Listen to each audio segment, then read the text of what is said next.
Hello and welcome to my channel, or welcome back if you're a returning viewer. I'm Maisie and this is Maisie with a Z, and today we're going to be talking about my November TBR.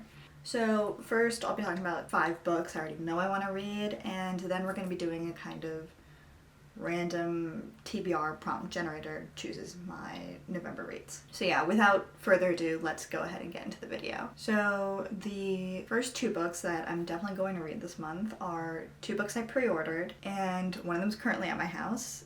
I'm currently in college. One of them is currently at my house, and the other one will be shipping to my house when it comes out, and those are A Curse for True Love, which is the conclusion to the Once Upon a Broken Heart trilogy, and Iron Flame, which is the sequel to Fourth Wing. And these are both extremely anticipated releases for me. I will be reading them as soon as I get on Thanksgiving break. They just ship to my house instead of my dorm, so I don't have them here and won't have them until like towards the end of the month. And then the other 3 books on my TBR are the last 3 Throne of Glass books, which are Empire of Storms, Tower of Dawn, and Kingdom of Ash, where I'm trying to read all of Sarah J. Maas's books before the 3rd Crescent City book comes out in January. So I really want to finish up Throne of Glass this month, and then hopefully do ACOTAR in December, and then the first 2 Crescent City books in January. We'll see how that goes. So yeah, I'm going to do a tandem read of Empire of Storms and Tower of Dawn, and hopefully that goes well. Hopefully I finish these 3 books this month. I'm slightly intimidated by it, where I read long fantasy books pretty frequently. It's just, these 3 are very long, and reading them all together, I don't know. We'll see. Hopefully it goes well. But I finished my reread of Queen of Shadows a couple weeks ago, and absolutely loved it, so I'm really excited to see where the series goes after that, because I'd previously read the series up through Queen of Shadows and then never actually got around to reading the last 3 books. So up until now it's been a reread, but these last 3 are completely new to me. With those 5 books out of the way, I guess we'll go ahead and get to the random prompt generator portion of the video. On my computer, so I have this website called Hey Reader Random Prompt Generator, and it either has you can pick a card or spin a wheel. I think I'm gonna do the card. I like the card. It gives me the illusion of choice. And I think I'm gonna aim for probably 7 books. I had 12 books on my October TBR, I think, and I did finish all of them, so I feel like that's probably a good number. And I do have a lot more free time this month than last month because I'll have Thanksgiving break, but also of the books I want to read, 3 of them are very long Sarah J. Maas books. So we'll go with 7, I think. So our first prompt is going to be under 250 pages. Okay. I'm also going to be primarily choosing from the books I have with me at school. I do have unread books at home as well, but I'm only choosing from the ones I have with me. Okay. I have 4 options for under 250 pages, and I have The Door-to-Door Bookstore by Karsten Henn, which is a kind of feel-good literary fiction type thing. And then The Cat Who Saved Books, which is translated from Japanese, and I don't really know fully what it's about, but it's about cats and books and things, so I'm sure it'd be interesting. I have This Is How You Lose the Time War, which I don't read sci-fi a lot, but it's short sapphic romance. And I have A Wizard of Earthsea by Ursula K. Le Guin. For this, I'm gonna choose... Oh, this is hard. I'm gonna eliminate A Wizard of Earthsea, just because it's high fantasy, and the 5 books I'm already planning on reading are all high fantasy. Let's go with... Okay, I think I'll go with The Door-to-Door Bookstore. I have a good feeling about this. So that's book 1 of 7. Our next prompt. Let's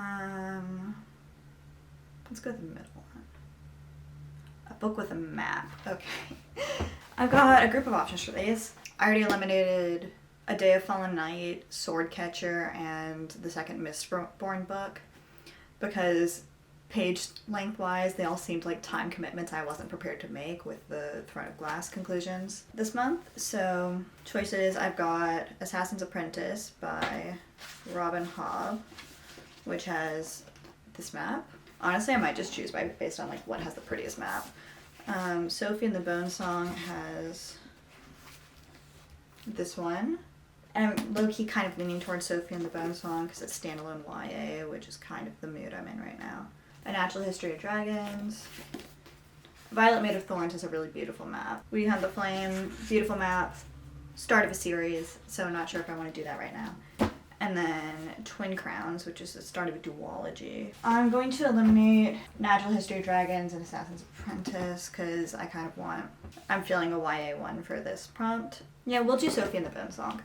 I have a good feeling about that. It'll be good. So that's book 2 of 7.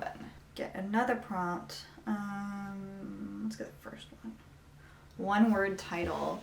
Okay, hopefully I have at least one word title.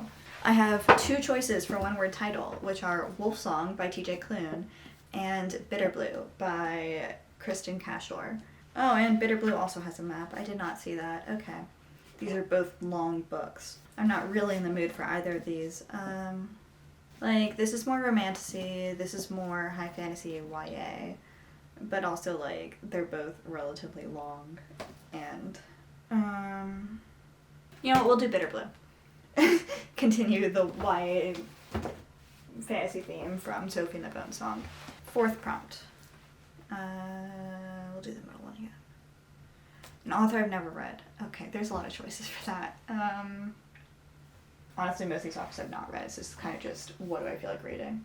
We're gonna do Other Birds by Sarah Addison Allen, where I just bought this last week. I don't know, it sounds kind of quirky and fun, and hopefully I like it. It's a beautiful cover, and hopefully I've not read any books by this author. I'm pretty sure I haven't.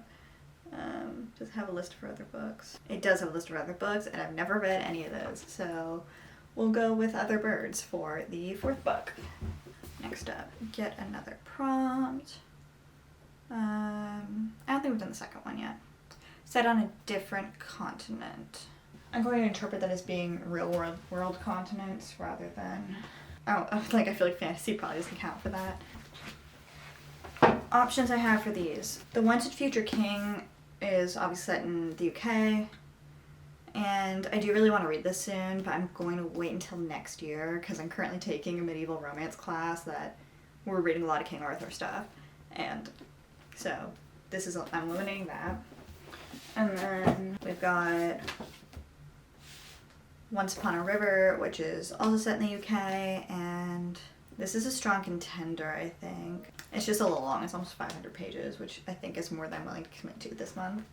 I've got Emily Wilde's Encyclopedia of Fairies, which I'm pretty sure is set in Europe. I will be surprised if it is not.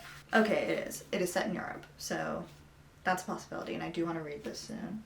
We've got The Tatami Galaxy, which is parallel reality, and I think it's set in Japan. It's translated from Japanese. Yes, this is set in Japan. So it's a possibility. I guess The Cat Who Saved Books. And it's cross-dimensional, so I'm probably not counting that. I don't really know where the line between parallel reality and cross-dimensional is, but this can be a contender. And then I've got 1,000 Ships and Charlotte Higgins' Greek Myths and New Retelling, which are both based on Greek mythology and thus set in Europe and possibly Western Asia. I'm going to eliminate Once Upon a River. I'm going to eliminate The Tatami Galaxy because parallel reality-wise, I don't know where that's going to fall in terms of being set on another continent. I'm going to choose for this one of the Greek myth ones. And I'm going to do 1,000 Ships. That seems like a good idea. No, I'm going to do Charlotte Higgins' Greek Myths, a new retelling. I don't know why. It just seems like more the vibe right now. So we're at 5, so we have 2 more to go. Get another prompt. Let's go the middle one again. A genre I don't usually read. So we can eliminate all the fantasy. Okay, option-wise, we have This Is How You Lose a Time War again. We've got The Tatami Galaxy again. We've got The Cat Who Saved Books again. And then I don't know whether to include this or not because it's contemporary, which I do read a lot of, but it's middle grade, which I read less of. Although I do definitely still read more middle grade than sci-fi, so I don't know if I can fairly choose this. And then I've got Everything I Need I Get From You, which is nonfiction, which I don't usually read.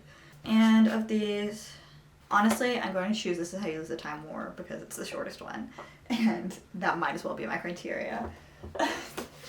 And then, last up, final prompt, probably, is...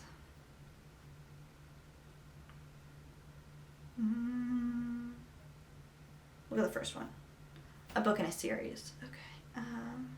There's so many of those. Okay, honestly, I'm going to redraw that because I'm looking at the books I have and, like, the vast majority of them are books in series. So we're just gonna redraw that. We're gonna pretend that didn't happen.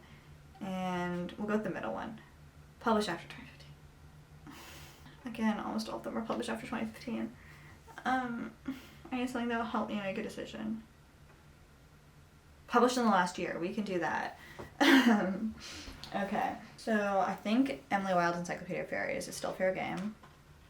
2023. To make this easier for myself, I'm just going to only consider things that have 2023 as their copyright year because it's November, last 10 months, last year, same thing. 3 choices I think are Emily Wilde's Encyclopedia of Fairies, The Third Daughter, and then A Day of Fallen Night, which, let's be honest, there's no chance I'm choosing this. It is very long. I really want to read this soon, but it is not an actual option in this case. So, Emily Wilde's Encyclopedia of Fairies versus The Third Daughter. And even though I really want to read both of these, I think I'm going to go with Emily Wilde's Encyclopedia of Fairies. Because this is by Adrienne Tooley, who also wrote Sophie and the Bone Song, which is already on my TBR for the month. So, we'll go with Emily Wilde's Encyclopedia of Fairies. So yeah, now that I have thoroughly emptied my bookshelf and have my books scattered all over my room, we can go through the 7 books I chose. This is a good mix. This is a good choice. Okay. Emily Wilde's Encyclopedia of Fairies. This Is How You Lose the Time War. Charlotte Higgins' Greek Myths, a New Retelling. Other Birds. And Bitter Blue, which I was not expecting to be on this list, I'm going to be honest. The one-word title really got me. And then Sophie and the Bone Song and The Door-to-Door Bookstore. So these, along with Iron Flame, A Curse for True Love, and the last 3 Throne of Glass books are hopefully the books I'm going to read this month. We'll see. I'm really proud of myself for getting through my entire October TBR. Like, I was impressed with myself. I mean, like, October is a really good reading month for me. I read 21 books. And, like, 5 of those were poetry books, so, like, they're not that long, but the rest of them were actual books. So it was a very good reading month, so I'm proud of myself. And hopefully I can continue that momentum through this month. So yeah, that about wraps up the video. Thank you so much if you stuck around until the end. Please like, comment, subscribe if you want to see more videos from me. I really appreciate any support you can give if you enjoyed the video. And yeah, you can find me on Instagram at Of Pens and Swords, or on my blog or Goodreads or Storygraph at the links in my bio. And yeah, I hope y'all are having a good day, and I'll see you later.